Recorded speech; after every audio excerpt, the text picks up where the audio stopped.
માંડવીમાં સમકિત ગ્રુપના સૌજન્યથી 24મી માર્ચને મંગળવારથી ચૈત્ર માસની શાશ્વતી નવપદજી આઈબીલ તપની ઓળીનો માંડવીના જૈન સમાજના પાછેગચ્છ માટે જૈનપુરીમાં શુભારંભ થયો છે।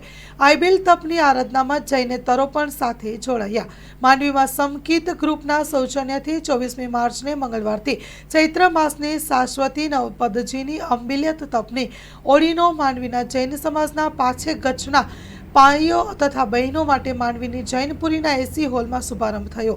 માંડવીના 8 કોટી મોટી પક્ષ સ્થાનકવાસી જૈન સંઘના પરમ પૂજ્ય સદગુણાભાઈ મહાસતીજી 226 ઓળીના આરાધક ઠાણા 2 તથા માંડવી અચલગચ્છ જૈન સંઘના પરમ પૂજ્ય સાધ્વી શ્રી તારક ગુણાશ્રીજી મહારાજ સાહેબ ઠાણા 3 માંગલિક સંભળાવી તપસ્વીઓને સંબોધતા જણાવ્યું હતું કે આઈબીલ તપ વૈજ્ઞાનિક દ્રષ્ટિએ પણ અત્યંત લાભદાયક હોય છે।